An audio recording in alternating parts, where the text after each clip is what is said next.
변함없이 김대, 윤정아 두 분과 함께합니다. 안녕하십니까? 자, 두 분 기자들과 1부에서 2부 함께합니다. 자, 헌법재판소 지금 재판관이 6명이잖아요. 네, 그렇죠. 근데 3명이 추가가 돼야 되는데 국회 몫이고 민주당 2명, 국힘 1명 이렇게 지금 추천이 된 상태인데 일단 연말까지는 좀 마무리가 돼서 본격 심리에 좀 합류를 해야 될 텐데 좀 어떻게 예상하십니까? 네, 일단 이 헌법재판소 현재 6인 체제인데 네. 6인 체제에서 심의는 가능합니다. 그리고 이제 뭐 해석에 따라서는 의결까지도 가능하다는 뭐 설도 있긴 하지만은 네. 이 대통령 탄핵 이 심판이라는 엄중함을 반영해서 이 9인 체제 완성 이후에 뭐 심의는 6인 체제에서 시작을 하더라도 이 9인 체제 완성을 통해서 이제 결정은 이제 9명 전원의 이제 어떤 심의를 통해서 결정하는 부분으로 지금 이제 가고 있는데요. 네. 이에 따라서 그 3명이 국회 추천입니다. 그렇죠. 그래서 민주당에서는 정계선 서울서부지법 원장, 네. 또 마은혁 서울서부지법 부장판사, 국민의힘에서는 이제 조한창 변호사를 추천을 했거든요. 네. 그래서 이제 이 헌법재판관 후보자에 대한 이제 국회 인사청문회랄지 임명 절차에 관련해서 이제 신속하게 진행할 것으로 보이고요. 네. 늦어도 이번 달 30일까지는 임명 절차를 완료해서 네. 이제 헌법재판소가 9명 이 완전체 이 형식을 갖추고 이 대통령 탄핵에 관련한 이제 심리와 이제 결정을 이제 진행할 것으로 이렇게 예상이 됩니다. 3명이 최종 추가되기 전까지는 이제 6명이 심리를 이제 본격적으로 시작은 하는 건가요? 그 사이는? 그러니까 어제도 이제 탄핵 예. 이 가결 직후에도 이제 헌법재판소 이제 대행도 이제 빠르게 긴급회의를 소집해서요. 네. 앞으로의 절차를 좀 논의를 했고요. 네. 이 국민적 관심사도 많고 사안에 엄중함이 있기 때문에 네. 이제 3명 국회 추천 3명의 헌재 이 재판관이 아직 임명되기 전이라도 네. 그 전에 가능한 절차들은 최대한 빠르게 밟아 나갈 것으로 보입니다. 네, 일단 연내에는 뭐 청문회 포함해서 좀 3명 추가가 마무리될 것으로 맞습니다. 예상을 하면 되겠죠. 예, 그리고 예.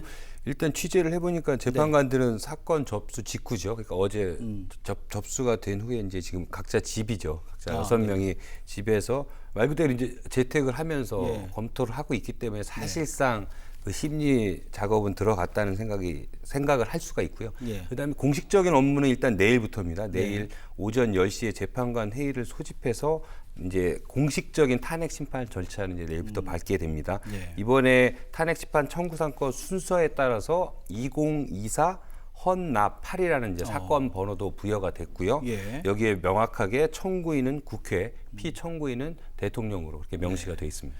근데 사실 가장 중요한 거는 얼마나 걸리느냐 최종.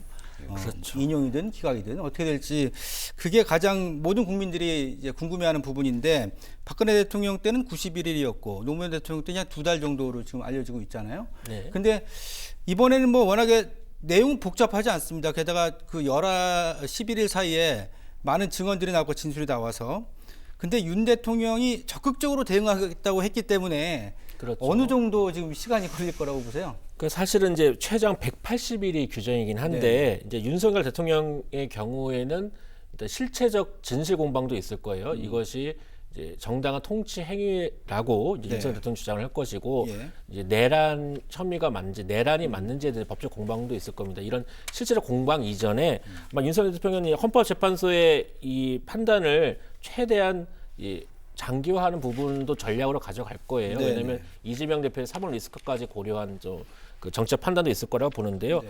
그렇기 때문에 이제 절차상 위법에 관한 이제 문제도 충분히 제기할 수 있다. 이를테면은 이제 헌법재판소 이 3명을 추가로 임명하는 것과 관련해서 이 한덕수 대통령 권한 대행이 이 헌법재판관 3인의 임명을 할 수 있는 권한이 있느냐? 즉 이 9명이 새롭게 구성이 됐을 때 이 구성의 적법성에 관련해서도 문제 제기를 할 수 그래요? 있고 아마 그럼 검토가 된다는 얘기도 있습니다. 이 시간 끌기 전략으로 일종의 뭐 시간 끌기가 될지 아니면 본인이 볼 때는 법적 절차, 이 절차를 지켜야 된다는 또 이 부분에 있어서 문제 제기할 수도 있기 때문에 아마 이 법적 판단이라는 게 실체적 진실에 관한 판단도 있고요. 또 그와 함께 이 절차상의 이 적법성에 관해서도 또 중요하게 또 재판에서 다뤄지기 때문에 이 절차적 적법성 그리고 이 내용의 적법성 이 두 가지를 가지고 이제 논쟁이 만약에 정말 치열해진다면 그래서 박근혜 대통령 탄핵 심판날짜 90일 정도 이렇게 걸렸다고 하는데 아마 정말 그 90일보다 더 짧게 될지 아니면 장기화될지는 이 윤석열 대통령의 이 재판 전략이 어느 정도 좀 어떻게 윤곽이 나오냐에 따라서 이 탄핵 심판의 기간이 좀 빨라질지 늦어질지 좀 판단이 가능할 것 같습니다. 일단 3명 추가하는 것에 대해서는 적법성 시비가 있을까 싶기도 한데 말이죠. 예, 예, 그거는 그 권한 대행이 사실은 뭐 쉽게 말해서 도장 찍으면 끝나는 거 아니에요?